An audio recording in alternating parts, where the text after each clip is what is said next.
ചോദിച്ചു നോക്കാമെന്ന് കരുതുന്നു എന്നുള്ളതാണ്. ചേട്ടന്റെ വീട് ഇവിടെ തന്നെയായിരുന്നോ?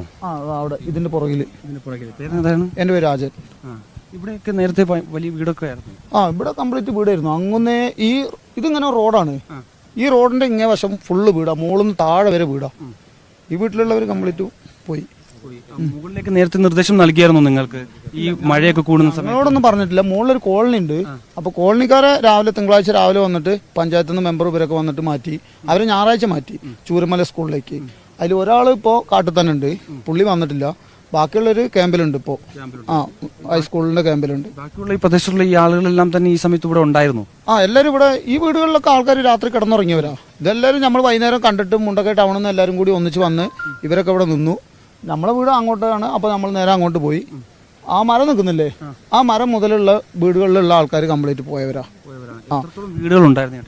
വീട് ഇവിടെ ഈ മുണ്ടക്കൈ ടൗണിന്റെ ഇപ്പുറത്ത് എന്തായാലും പോയ വീടുകളെ കണക്ക് പറയുകയാണെങ്കിൽ ഒരു 19 വീടിന്റെ മുകളിൽ ഫുള്ളായിട്ട് പോയിട്ടുണ്ട്, മട്ടത്ത് മാത്രം.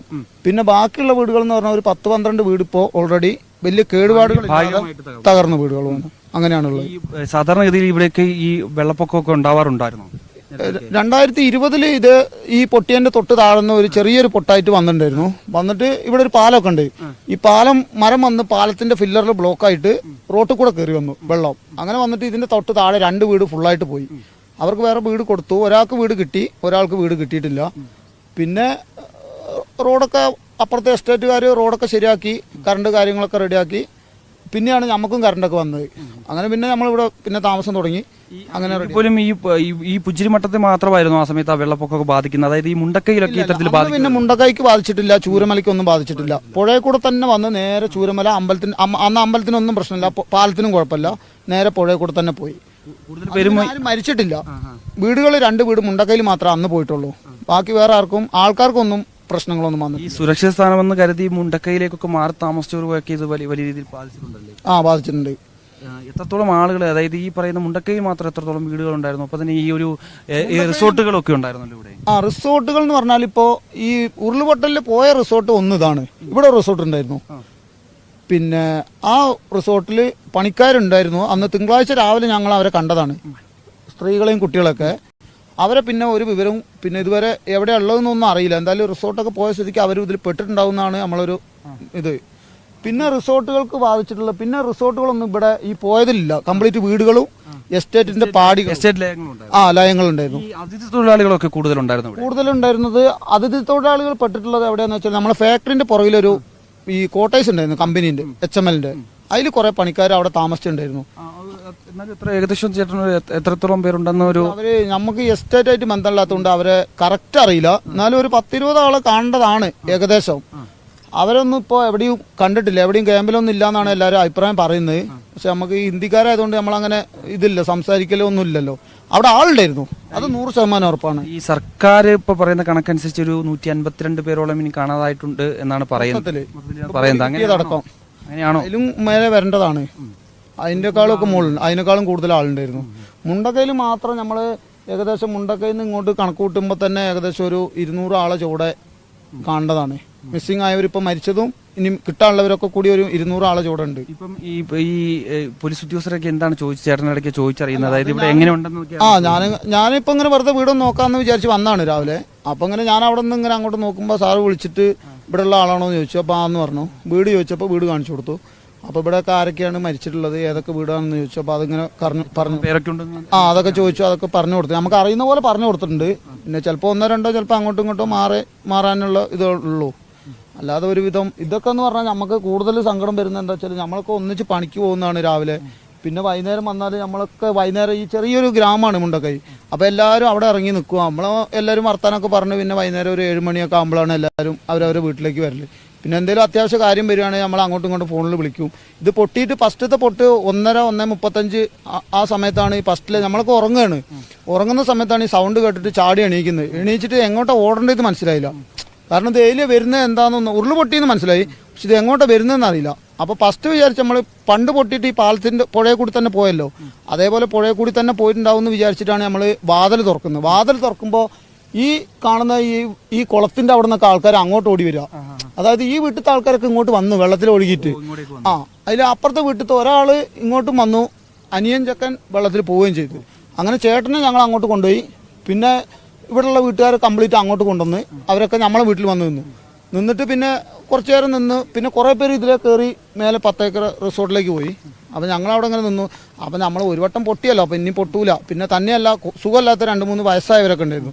അപ്പോൾ അവരെയും കൊണ്ട് ആ മഴയത്ത് അങ്ങോട്ട് പോലെ റിസ്ക് അല്ലേ, വേറെ ആണുങ്ങൾ കുറവാണ്.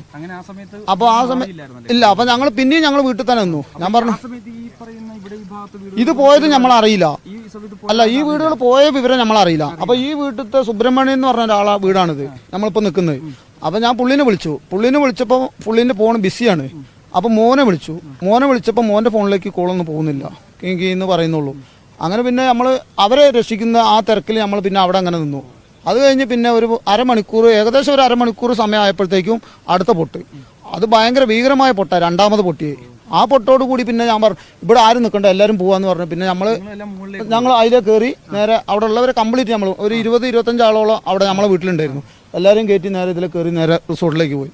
റിസോർട്ടിൽ പോയി അവിടെ നിന്ന് പിന്നെ രാവിലെ ഒരു 5 മണി. അപ്പോൾ നമുക്ക് നേരം വെളുത്തല്ലേ നമുക്ക് എന്തെങ്കിലും ഒന്ന് കാണാൻ പറ്റുള്ളൂ. ഒന്നാമത് കറണ്ടും ഇല്ല, പിന്നെ ടോർച്ച് അങ്ങനത്തെ കാര്യങ്ങളൊക്കെ വീട്ടിലുമാണ്.